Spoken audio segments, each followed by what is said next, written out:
Hi, buddy. Welcome back. I'm the Strategy Professor, and today we're going to be working on a karma guide for League of Legends. So, special thanks to Max for sponsoring this guide, and thank you for your patience out there, Max, as well. I got an influx, I guess it was over the last week or so, of just like a ton of different guides and coaching videos at the same time when I had to just grade a bunch of essays from the university, too. And I'm probably going to stay up all night finishing that grading. So, I appreciate the patience from Max and some of the other generous donors over the last few days as I'm finally catching up with some of this workload. But yeah, let's go ahead and get into karma. So as with my usual guides, we're going to be starting off with kind of why to pick karma, her position in the current meta. We'll talk about some karma basics, her abilities, and then we're going to talk about her strengths, her weaknesses, matchups that are good for her, matchups that are bad for her, recommended items, runes, masteries, and we'll talk about how to lane with her and how to team fight with her. And I do have some karma footage. I don't have a great karma example game. I have sort of one that has some okay stuff in it, but I haven't played her too much in solo queue. I've played her a little bit, but I haven't played her a ton. But I did manage to find a stream game from a while ago where I do have some karma footage, so we will look at some footage in there. Although it's not going to be me looking like, you know, an all-star or anything in this game, most likely. But I think it'll still be instructive and helpful. Okay, so what about karma? All right, so why pick karma? So karma is very good at the mid-diamond plus elo bracket, and there's a big difference in why she's good there and why she still can be good in lower elos as well, but why she typically has a little bit more problems in lower elos. Let me see. Can actually look this up here. Or it'd be under stats probably. See if stats shows us. Because that's just from platinum and higher. So if we look at, just look at bronze and see who kind of the top supports are and where karma falls in. And because I just want to see this kind of confirms what I'm thinking here and that she gets better as the elo goes up. So let me just see if I can find karma's rank here. Okay, so she's 96 right now. So she only has a 46% win rate in bronze. And,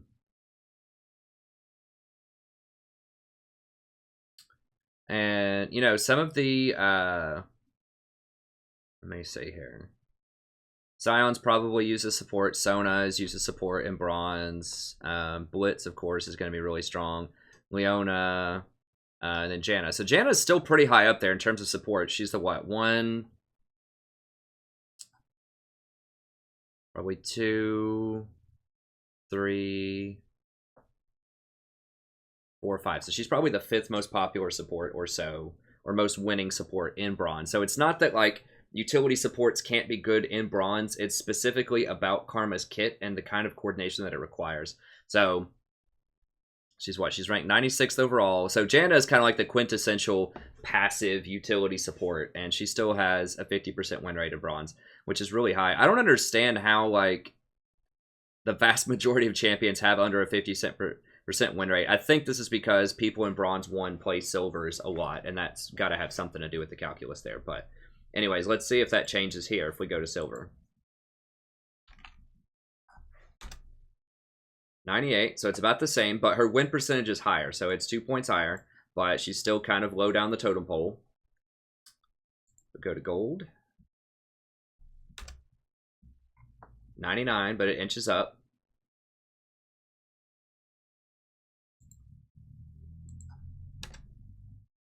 105. All right, my theory's not holding up here that well. Okay, so 105th.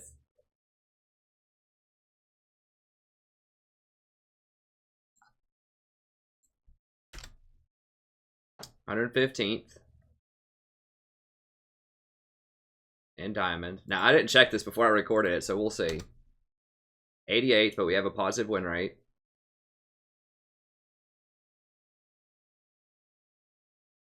Master and Challenger. It's still pretty low, 88. However, okay, so that's the general population and their win percentages, but that's going to be kind of a low number. But let me show you this. Okay, I believe this is a support, right? No, it's a top laner. Who is that really top end support? It's not Ray. Gory. I've mentioned this person in several other guides.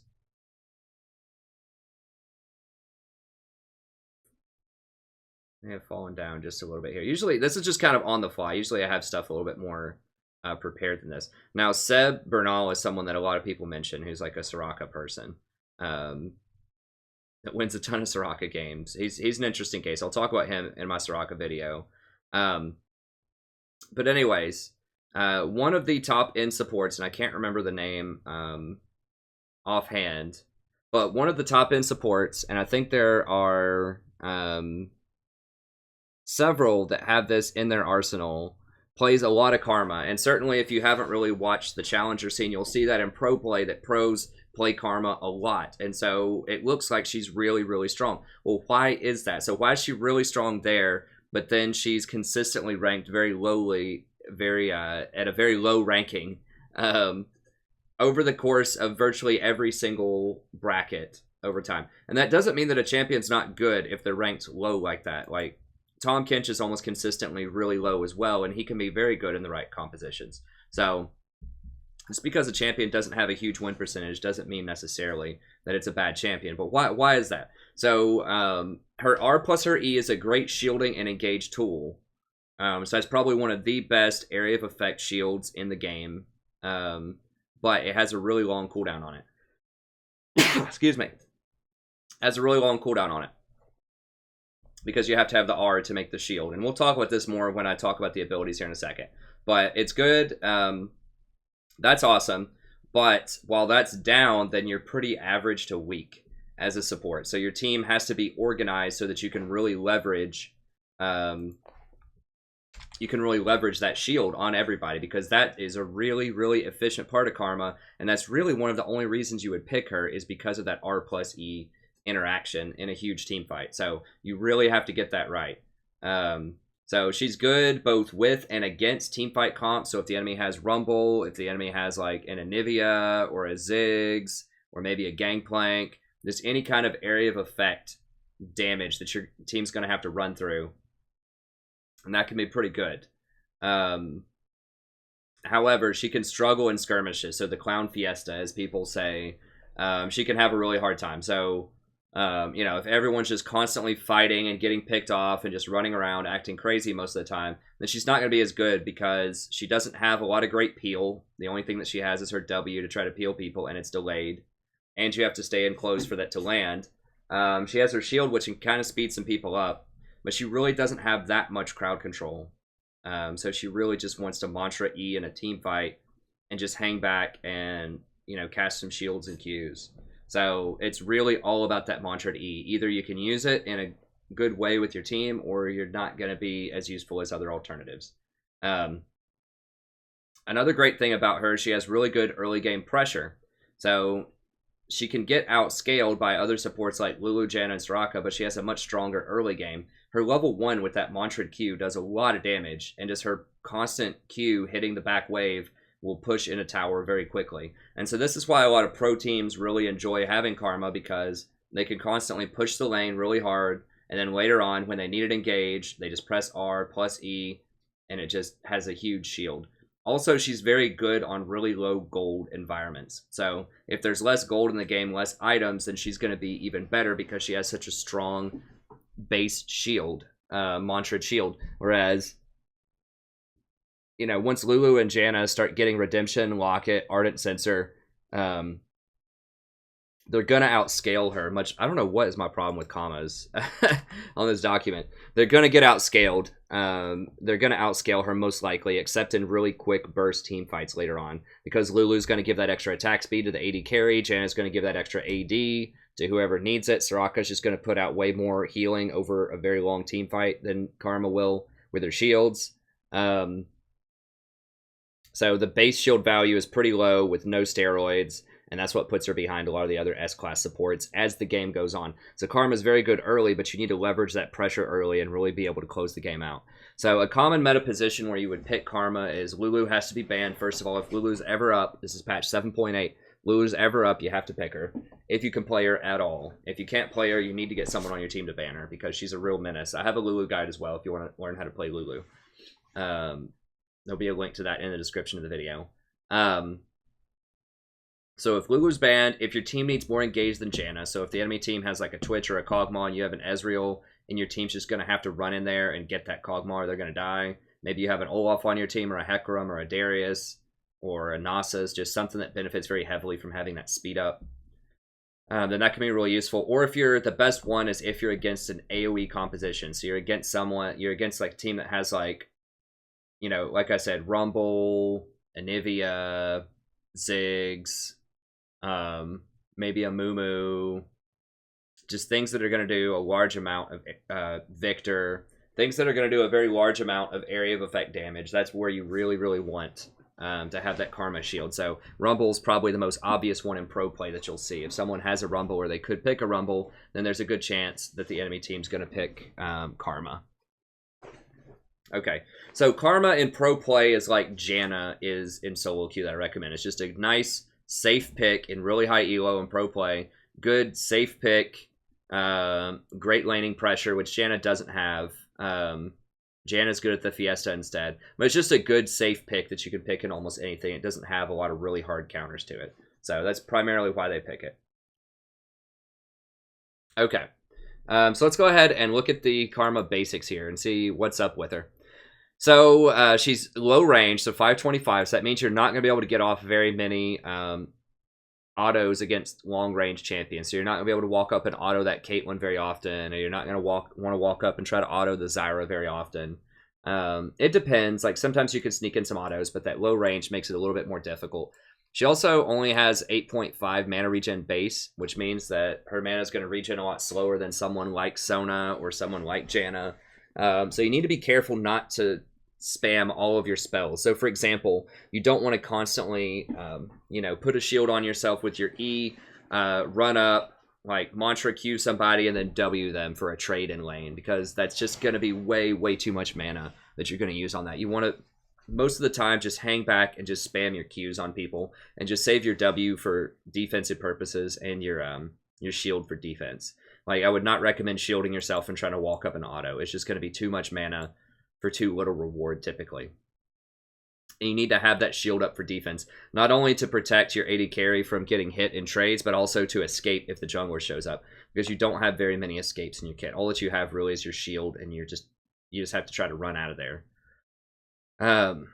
So pretty low armor, low magic resist. Her move speed's about average for a support. Health on the low side, but so she's squishy. She needs to hang out in the back and just hit people with Qs most of the time in lane and push waves. Most importantly, is push. That's what Karma's all about. Every time you hit somebody with an ability, so mostly your Qs, then it's going to lower the cooldown by 2.5 to 3 seconds. So that lets you get your ultimate up, which basically our ultimate, we'll talk about it really quick, because when I talk about the individual abilities, I'll talk about what the ultimate does too. You get this at level 1, so you can always use it. You get one charge at a time, and then after you use it, then it goes on cooldown for a while. So you just press R, and then whenever you press your next ability, then it's going to have empowerment to it, and it gets additional effects, which we'll talk about. But yeah, that basically is the same. It's the same thing at every single rank. You start with 1 at rank 1, and then it goes up. The cooldown gets lower, and the bonus to the abilities goes up with the ranks of mantra. Excuse me. But the spell itself is used in a very specific way with the abilities, which we'll go through as we go through the abilities. So hitting things with Q lets you get off more mantras, and that's a good thing. So you want to be hitting people with your Qs.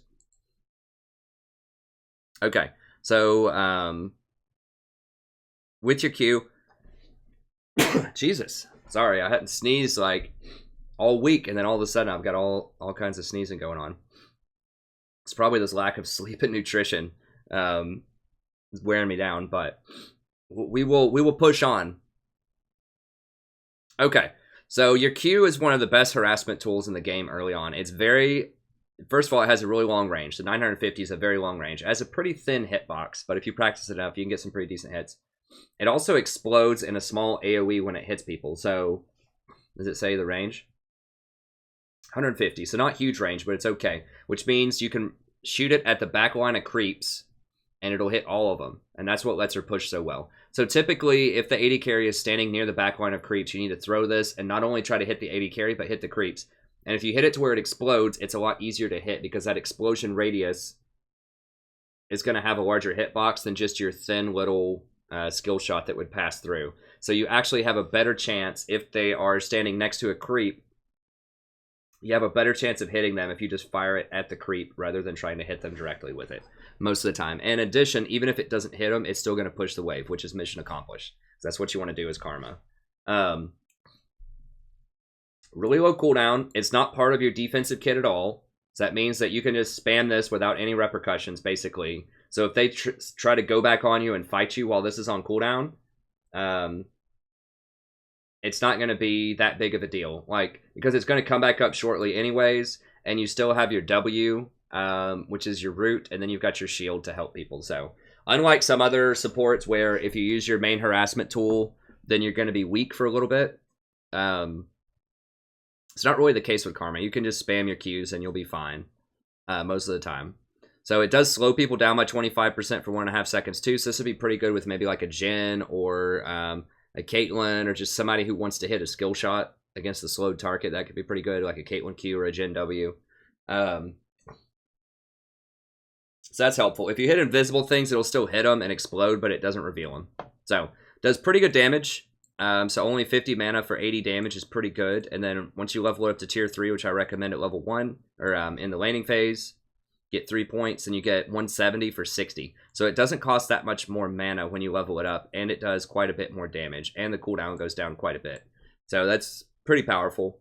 And then if you use your mantra, so if you press R plus your Q, then it fires out something that explodes in a much wider radius, and when it explodes, it does extra damage. So now it'll deal 25 additional damage plus an extra 30% scaling on your AP. So that's 105. Now, I would say 90 AP, but this 30%, I believe, does not apply retroactively to this. It's just on the bonus damage. So it doesn't apply to the whole thing. But still, it's pretty good damage. And then if they actually stand in it as it detonates, then it does an additional 50. So I mean, that's up to 155 damage at level 1 off of an ability that costs 50. So that's pretty crazy.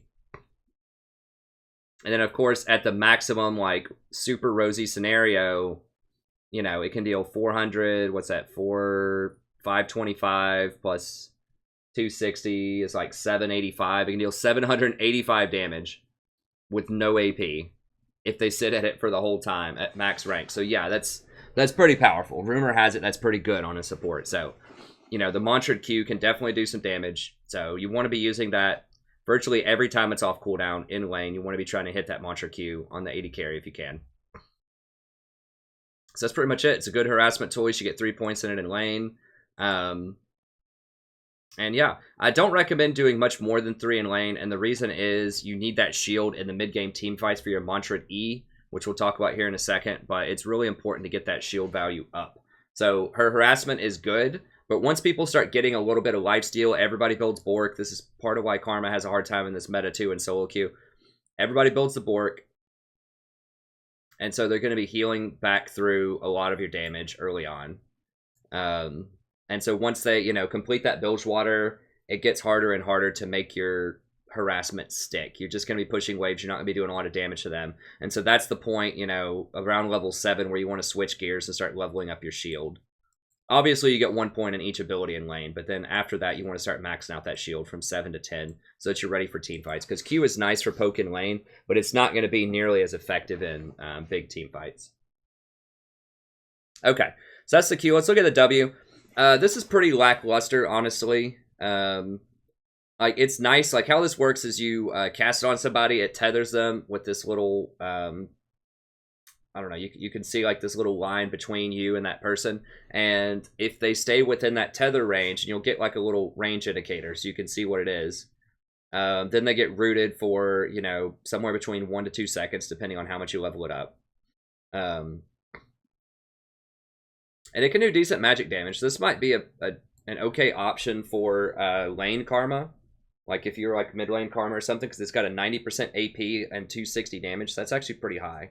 And this, obviously, if you get a bunch of AP, that's a huge ratio, too, on all of that stuff. So that can be pretty high if you're mid-Karma. But as support Karma, I think this is the last thing you'll want to max. You might max it second outside of Lane, but I feel like this is the last thing you'll max. So it's really just going to be, you know, just a small route if you stay with people. It's pretty dangerous because you have to stay within 675 range, and it has a delay for 2 seconds. So, you know, if a Katarina jumps on your 80 carry and you try to do this, it's not really going to help that much. Or like a Fizz or a Kassadin.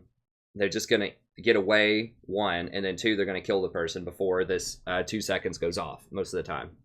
So that's kind of what makes her a big liability against assassins, like single target high burst assassins, is because she just doesn't, this is not going to help that much, and her shield is pretty low compared to other supports, which we'll talk about here in a second. But it is a point click. So that means if a gank is coming in and you just shield yourself and speed up, which we'll talk about here in a second, you just speed yourself into them, hit them with a Q, and then they're slowed, and then put the focus resolve on them, they're probably going to have to flash, or they're going to get stunned. So it doesn't require you to hit any skill shots like Zyra or, you know, any number of other supports that need to hit a stun. You just have it. If you just press Q, or if you press W rather and stay within range, it's going to land. So that's pretty nice. But once again, that's going to be a problem against like Lucian, Ezreal, mostly those two who can, you know, dash out of the range and break it really easily. But this could be really good against someone like a Karma or like a... I'm pretty tired if you can't tell. Not a Karma, like a Kog'Maw or a Twitch or a Jinx or a Draven. People that don't really have a good dash to get away, then it's pretty easy to hit them. So let's see here. Now, you can do an ultimate plus W, so if you mantra plus W, it's a good way to heal bait enemies. Now, this doesn't matter how many points you have in mantra or W, it's going to be the same amount, but it gives you 20% instant increase to your health of your missing health. So if you're missing, you know, 1,000 health, it'll give you an instant 200 health, and then once you finish the channel, it gives you another, you know, 20% of your missing health. So over the course of 2 seconds, you actually heal 40% of your missing health. So this can really catch people off guard who are trying to dive you under tower or just really trying to focus you out in a team fight. So you can actually get surprisingly tanky if you use your mantra W. So just keep that in the back of your mind. That's a really useful baiting tool. So I would just do 1 point in W and just primarily use it to peel for your 80 carry. And, you know, if you can stay within range, to run people down if you have to. But it's not something that you want to be using in harassment patterns or starting fights with or anything like that. It is on a long cooldown also, which is static. So you do get a little bit of extra duration for leveling this up. And if you get the bonus route, that's actually quite a long time. That's a 3.25. So if you really want to run somebody down and root them, then you might be able to mantra this if you level it up and, you know, root them for quite a long time. So against super close range stuff, maybe that'd be a good option to level outside of lane. Like you get 3 points in this and you max your shield. And then maybe you start maxing this. I could see that in some situations, but it's rare. Typically, you'll just have 1 point in this most games. Okay, so Inspire. This is your shields. This is kind of your big duty defensive capabilities. And this is be like one of the only reasons you would pick Karma is because of this mantra shield. So it's got 800 range, which is really far. That's the same as Janna. Remember, Lulu's is only 650. So having that extra shield range is nice. It actually costs less mana than Janna. Janna's costs 100. I believe Lulu's costs 100 as well. A maxed out E shield. And it has a lower cooldown than both of those. I believe Lulu's is 10 seconds and Janna's is also 10 seconds. But hers is 8 when you level it up. So she can cast it more often and it costs less mana. The bad news is that it's way lower. So its base is only 190 shield, whereas Janna's is 240. And Lulu's is also 240. So that may not seem like a big deal, but that percentage-wise, that's a pretty big deal. So 190.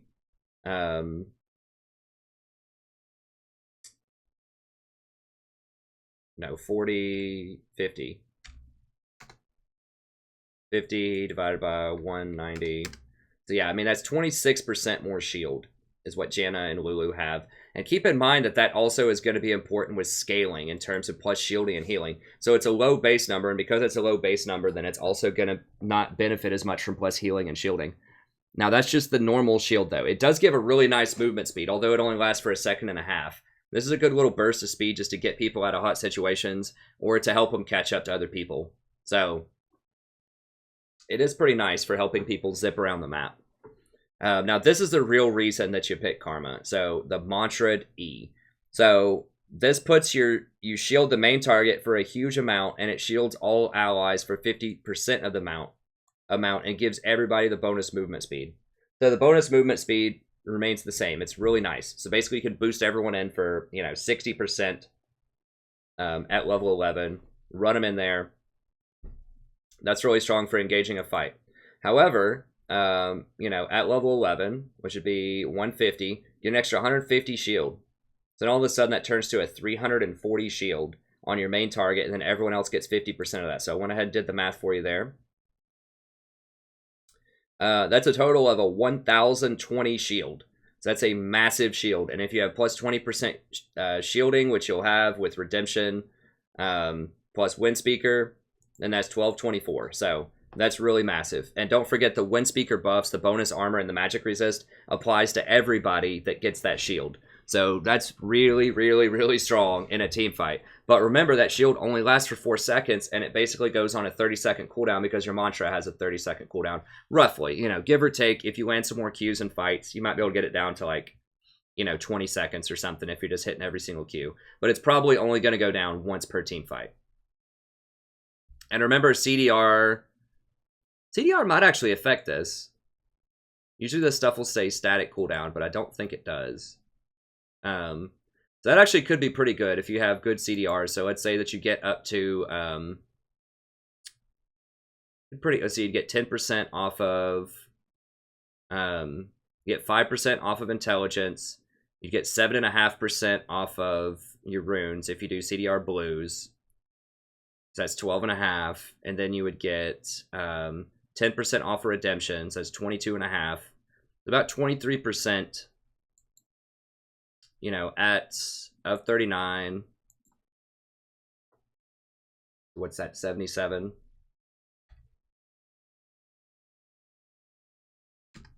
Okay, so the base would be 30, and if you hit, it's 2 seconds off per Q hit, right? 2.5 seconds. So let's say that you hit, if you hit 4 Qs in a team fight, you could bring it down to 20 seconds. Yes, my estimation was about right. I think it's every 20 seconds, which means it's only going to be once per fight. Typically, if something's more than like 10 to 15 seconds, unless it's a super long fight, then you're only going to get to use it once per fight. So you really have to make this count, in other words. So it can be very powerful, but if you mantra E everybody in and, some people run away or they don't go into combat or fight that much, or they just kind of run around and they're really squirrely, and they don't use that shield, then a lot of that can go to waste.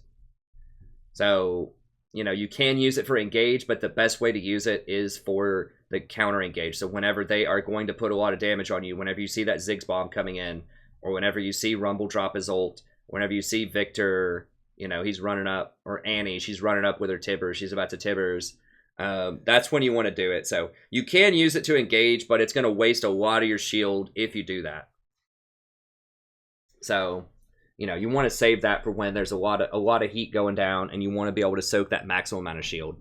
So obviously, when you stack this with Redemption, Locket, this, and Wind Speakers on all of it, this also applies Ardent Sensor to everybody. And you can see really quickly how that becomes extremely powerful. So you really, really have to leverage that Mantra E in a team fight, because that's your whole thing. It's the Mantra E. Like throwing a couple of Qs in team fights, it's okay. It's not a huge deal.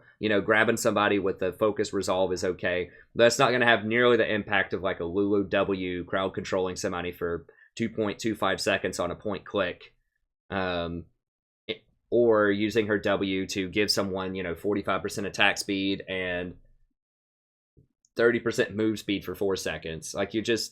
And of course, Lulu has an actual ultimate where she can knock people up and give them a huge infusion of health. Same thing with Janna. She can knock everyone back and heal that much. I mean, don't forget, like, that shield sounds really impressive. Let me pull up Janna here.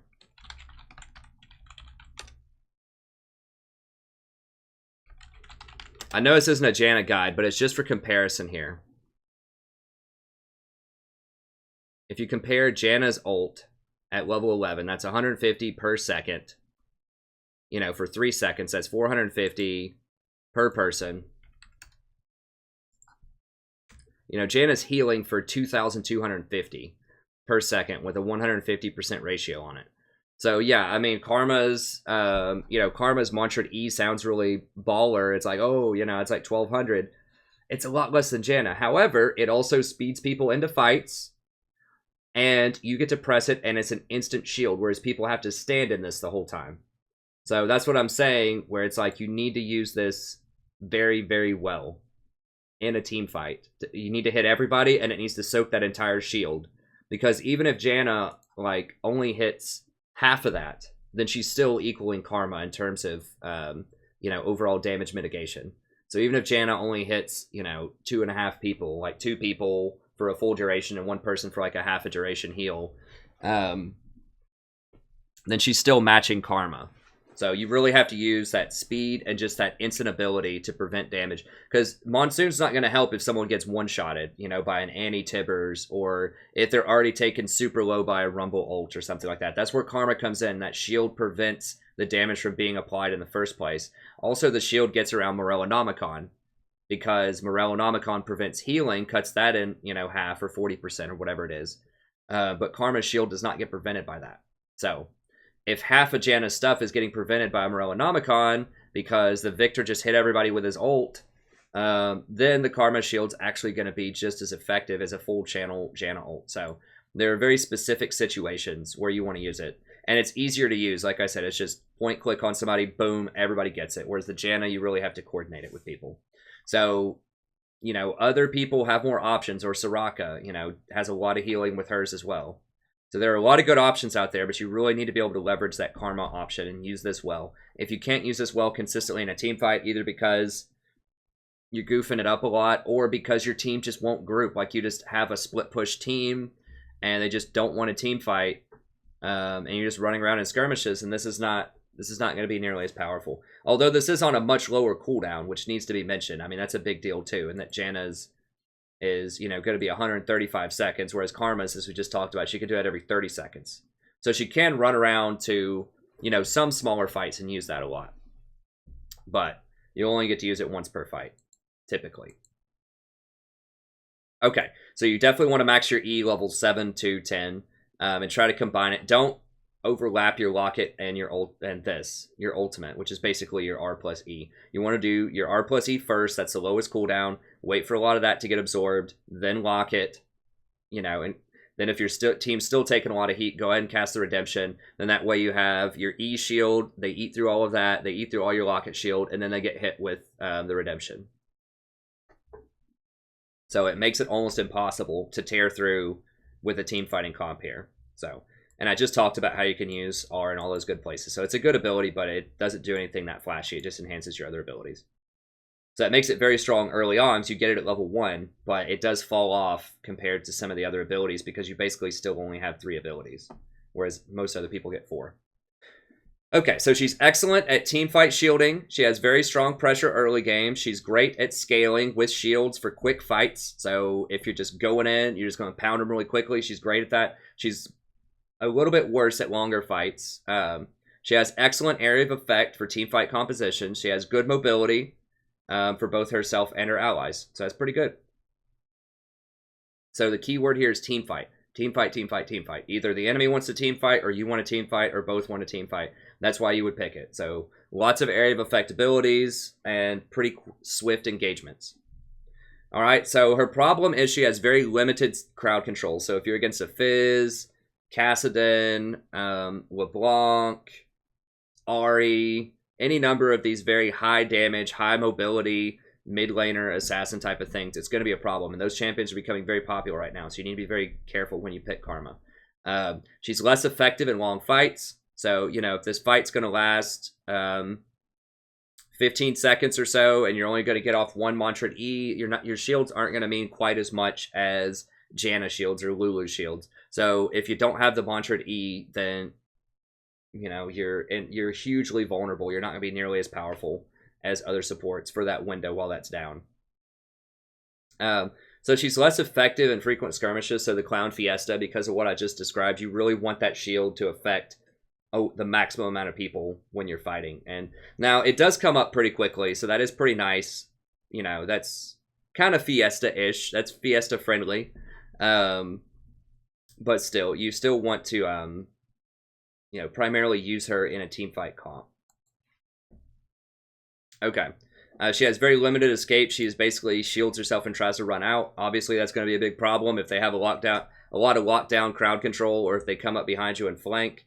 And she has difficult matchups against Janna, Lulu, and Soraka, I think. Now, she's probably better against Janna than the other two, because you can really push Janna into tower and try to punish her very early on, so that your AD carry gets so far ahead, it doesn't matter if Janna's going to outscale you later. So she's probably better against Janna than the other ones, but, you know, if Janna makes it to the mid to the late game and the AD carries are anywhere close, then Janna's probably going to have the edge. But if you get ahead early, Karma can keep the edge potentially.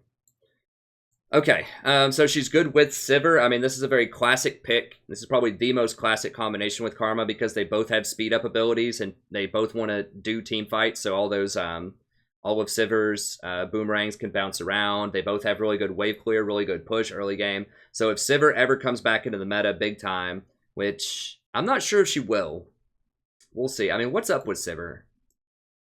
Maybe when Crit comes back, she will. Let me just look really quickly at Sivir, because I haven't even looked at Sivir in a while. But she is someone who is really good with Karma. So if you ever see a Sivir on your team, Karma's potentially a good choice. So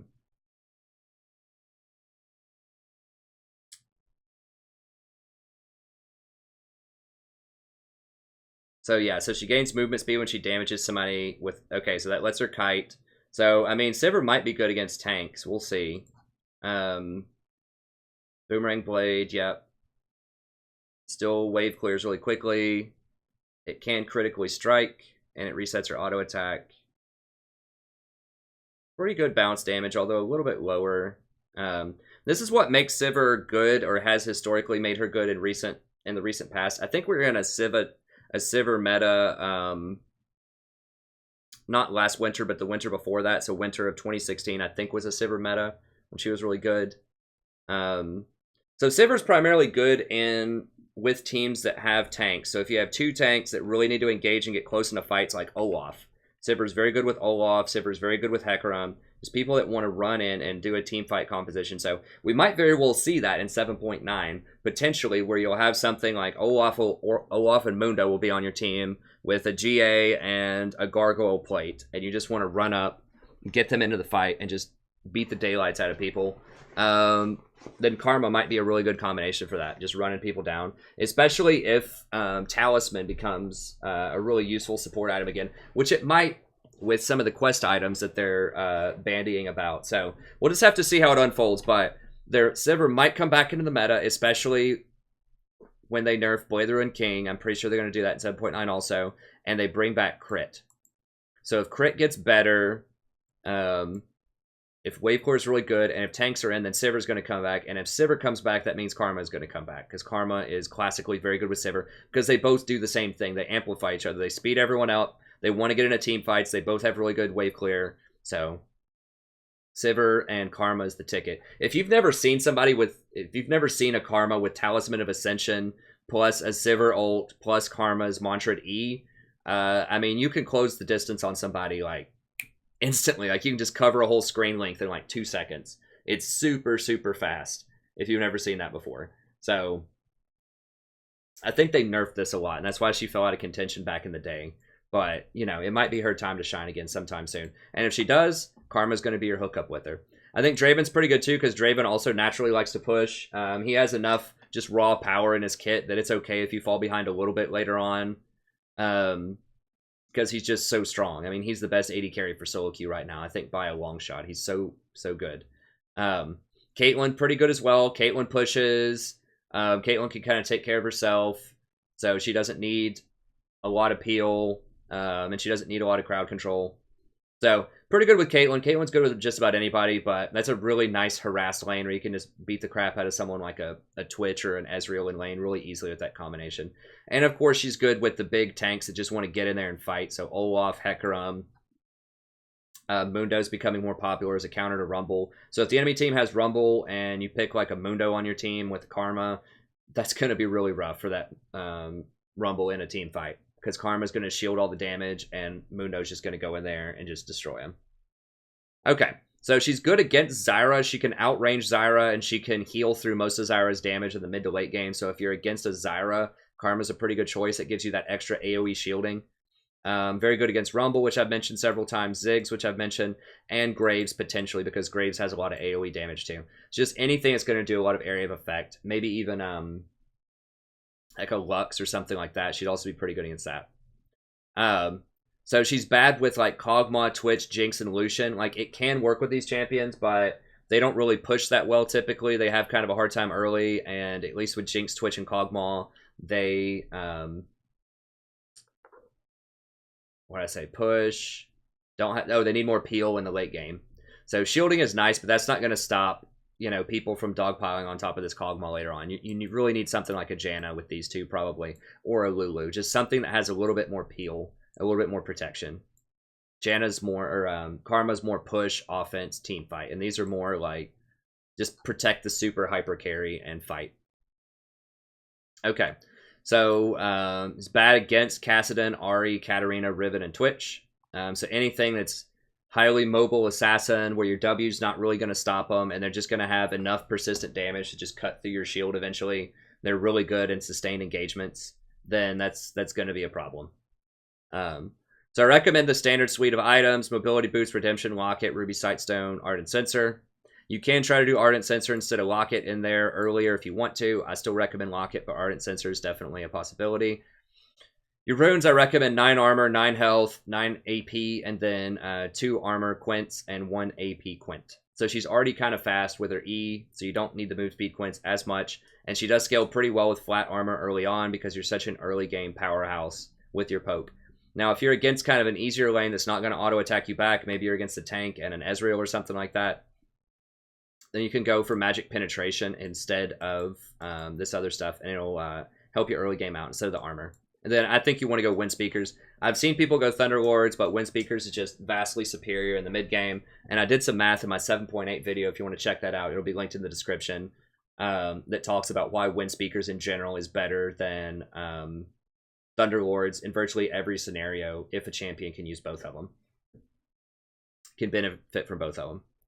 Okay, so let's go ahead and talk about the laning really quickly. How long is this guide? I want it to be about an hour. We're doing pretty well. We're doing pretty well. I've talked about the laning quite a bit already, but I'll talk some more. So you want to push your lane as fast as possible. Just hit those Qs on that back minion line of the ranged minions. See if you can hit the AD carry while he's farming if he stands close to it. If he doesn't, favor hitting the minions early on. Push, get that level 2, and just punish them and just keep the wave in their tower at all times. You want to harass the enemy with Q if they're near the wave. Like I said, if they're not near the wave, favor hitting the wave. Like, you're all about that push. And use your superior range to avoid retaliation. So you have 950 range, so virtually nobody's going to be able to hit you back with anything if you're using this at max range. So just hang back, chuck those Qs, push the wave, get it into their tower. Once they're in the tower, then you can do, you know, like more mantra harass and that type of stuff while they're trying to farm. You want to use your mantra like pretty close to right when you get into wave just to put it on cooldown. But, you know, in general, try to save your mantra for right when they're trying to last hit under tower and then hit them with the mantra stuff, because that makes it really hard for them to dodge that and hit CS. Okay, so be very careful for ganks. So you're going to push in a lot, and that's going to draw a lot of attention. Bottom lane's going to be crying, help us, you know, we're getting pushed in the whole time. And depending on who your lane partner is, this is another reason that you don't want to partner them with things like Kog'Maw or Jinx, is because you're going to be pushed in and it's going to be a very dangerous lane. So you need to be able to escape. So once again, Sivir would be great. You just run away. Sivir can spell shield a lot of engagements. This is better. Ezreal's another very common one because Ezreal can escape pretty easily too after you push in. Lucian does have some decent escapes. But yeah, these really... Twitch can get away if he goes invisible. But yeah, Jinx and Kog'Maw are probably a no-no. Draven can just kill him if they want to show up and fight you, typically. I mean, if... Like, I've seen so many times the jungler shows up and we just basically 3v2 because Draven is typically such a strong champion right now in most matchups. But yeah, be careful for ganks. Save your shield. Do not put your shield on yourself to walk up there and auto attack. It's not worth it for that shield to be down, because then if the jungler rolls up, you're not going to have anything to get away from. So just back off. If the jungler's on your side of the map, you might just have to back up and chill a little bit. So try to avoid all-ins. Karma's not amazing at all-in unless they're already poked low. So unless they're at about 50%, don't do things like shield yourself and run up and try to W them. Just chill and push. Use your superior lane. Use your superior area of effect damage. And just push the wave. That's what you want to do. Just push, push, push. That's what it's all about. And that denies creeps to the enemy under tower. It puts chip damage on the tower. And it gives you priority to go ward without as much repercussions. So they're not going to be able to go do anything about it if you want to go ward deep in their jungle, typically. Do I have a jungle? Yeah, here we go. So, you know, if you're down here and you just push, push, push, they're in this tower, then you're going to get to go out here and just ward this and ward this for free. And that can help prevent your AD carry from dying too, because typically they won't engage on them, or they're not as likely to engage if you go ward if it's pushed out. Whereas if the lane's in the middle here and then you try to go ward this stuff, then they can run down your AD carry and potentially kill them there. But right here, when all those minions are under tower, they're not going to want to run through those minions and miss the last hits to go for the AD carry. So if you get it pushed in, that gives you a nice time to go ward, and it's safer so your AD carry is not going to die when you do it. And you're not missing as much experience, because if it's in the tower soaking it up, you're not going to be missing a lot of experience because your AD carry is not going to be killing a lot of creeps while you know, the wave's pushed in. So whereas if it's in the middle of the lane or something like that, and then you try to go ward, not only is it dangerous because they could collapse and kill you, or they could collapse and kill them, but even in a rosy scenario, you're going to miss a lot of experience because your AD carry is going to be killing the wave. So pushing it in, deny CS, puts damage on towers, and gives you better warding. So even though you're not getting a kill, even though it's not as sexy as running up and all-inning and killing somebody, it will give you big advantages over the course of a long game. Yeah, but just be careful that you don't get ganked by the jungler.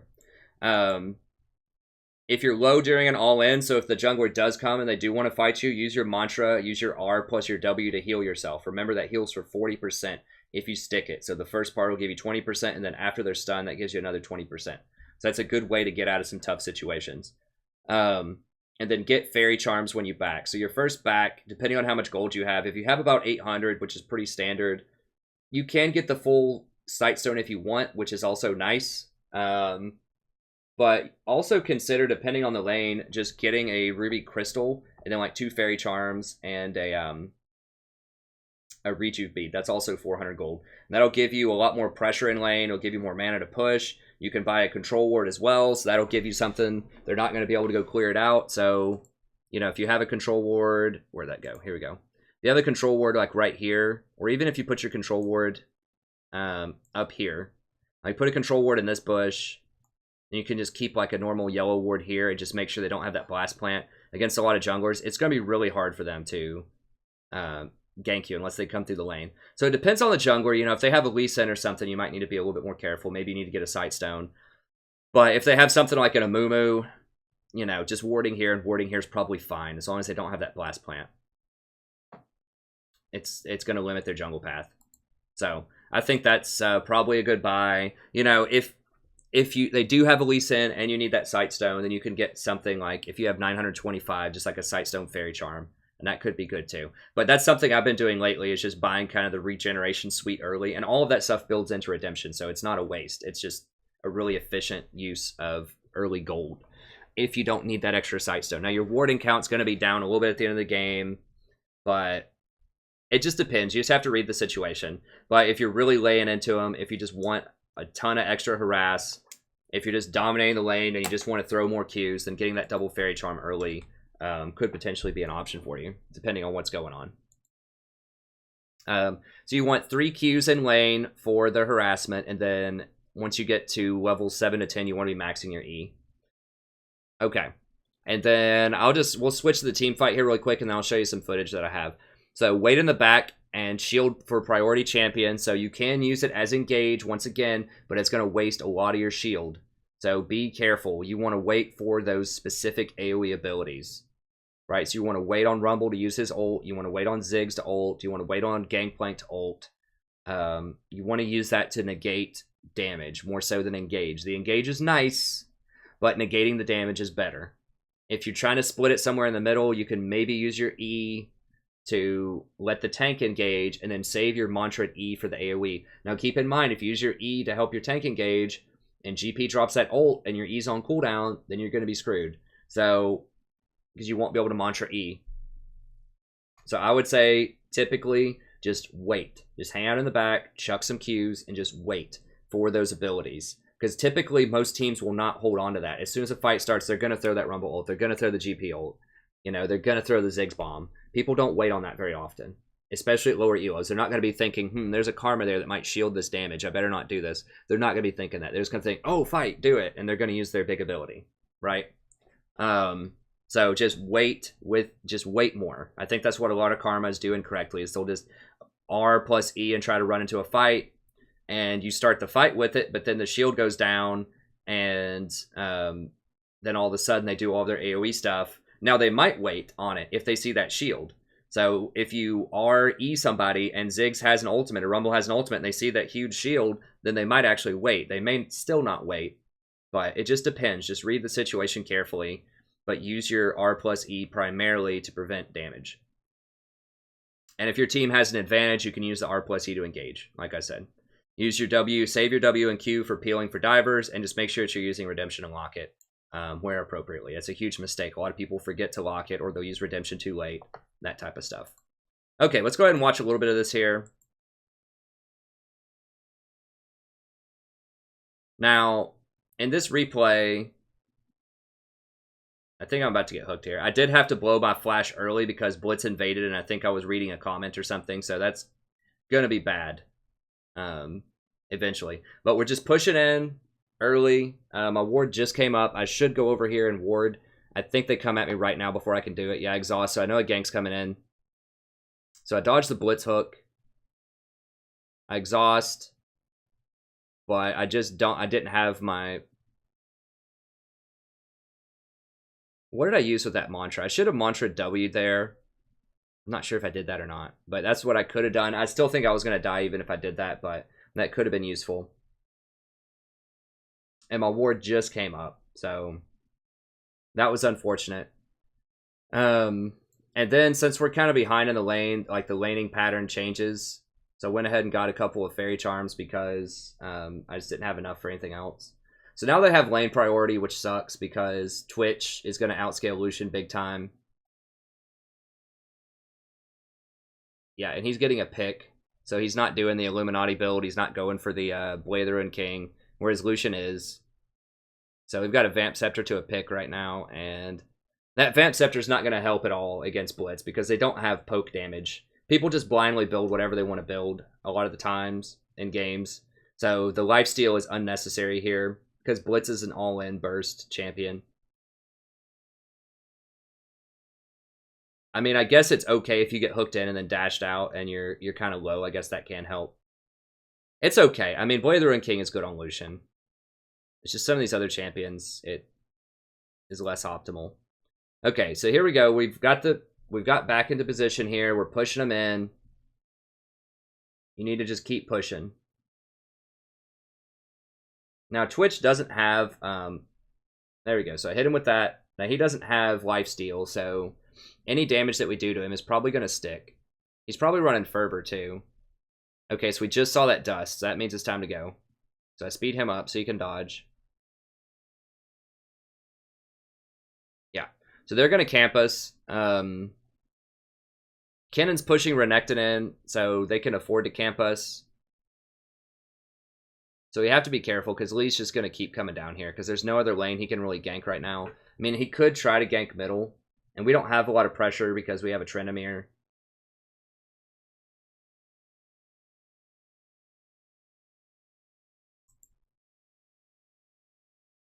Okay, so that's just kind of the laning phase. See, we got to roam up and get some vision after we pushed him in.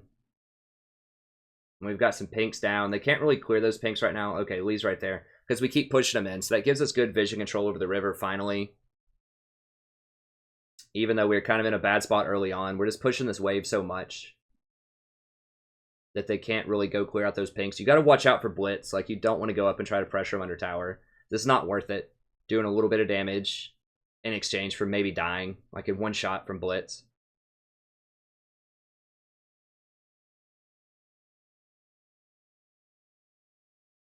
Okay, I think Trenamir just got tower. Or just got dragon. I think he snuck in there and did it. Let's see. I can't tell. I assume he got it because he was moving over pretty closely to it. Oh, that was a gank, I think. I think that one went badly. Sorry, usually I have the video prepared, but I had to go fish this out of a stream. I had to really dig this up. Because I didn't have any, like, prepared Karma videos. Because I just don't play her a lot on the channel yet. Okay, so we'll watch this for a second. We'll see how that unfolds. So I died again back there. I think we just got ganked and killed. But we'll watch this gank. So I'm trying to run in. Trendamir's coming in hot. We see Lee's middle. I'm explaining E to the stream, I think.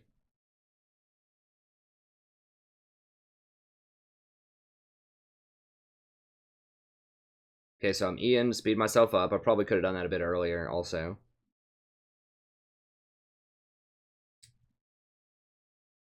Now, Blitz is probably going to contest this. No? Okay, well, they have to be walking around here then. I shouldn't do that. Because they're missing from lane, so that was really dangerous. Yeah, there they go. They're just a little bit late.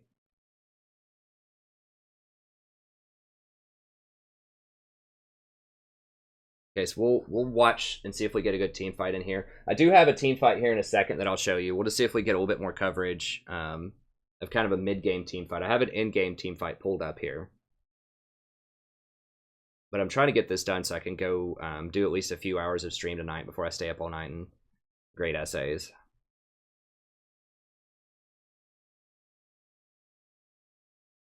Okay, so we got the Infernal uncontested. Now it looks like a fight's going to break out.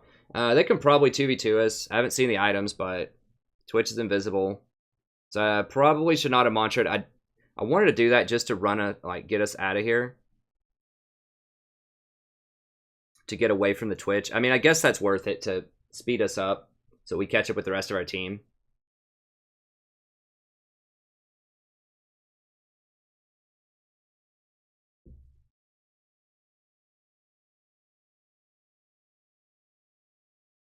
Okay, that's pretty good.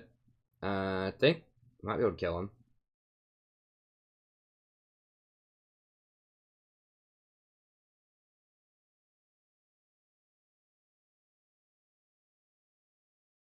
So I could speed him up there. I should have probably mantra'd something. I could have mantra E'd both of them, maybe. I don't know. It wouldn't have changed the outcome.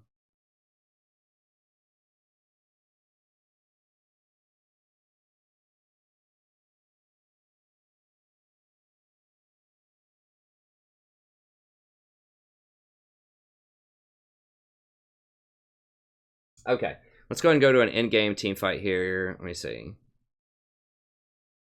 42-20. Okay.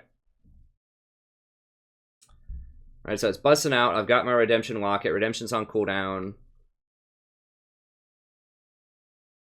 I've got Locket on the wrong key, so I'm probably going to press it at an off time.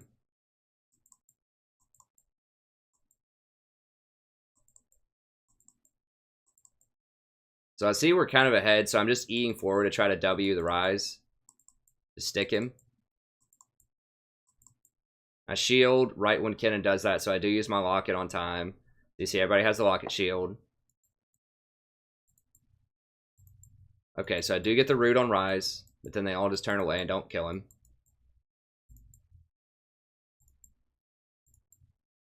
Now I should mantra E here. Yeah, there it is. Okay, so there's the mantra E. So the shield is not like insanely strong, as you can see, but it's a decent little shield. You know, it's like 300 or 400.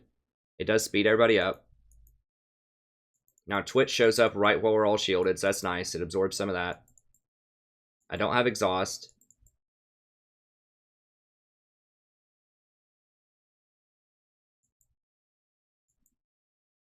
Vel'Koz gets in.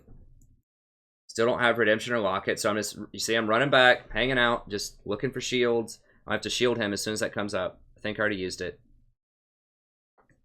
Alright, just waiting on stuff. Still don't have Redemption. Just hanging back, throwing some Qs. Notice I'm not shielding myself going in for a W or anything this time. Okay, I'm just going to go ahead and use Redemption just to top us off. so we can keep sieging. Now, my score is not great this game. Like I said, you know, I don't have a ton of awesome games with Karma. It's okay. I just haven't played her a lot. And she's got some problems in some matchups. But she can still be very powerful in team fights like this, though.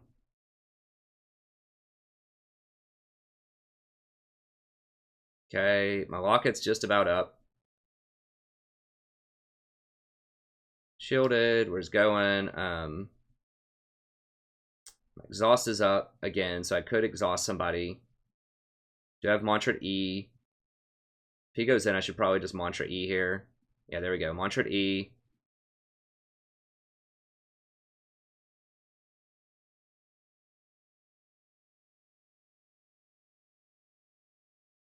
Okay.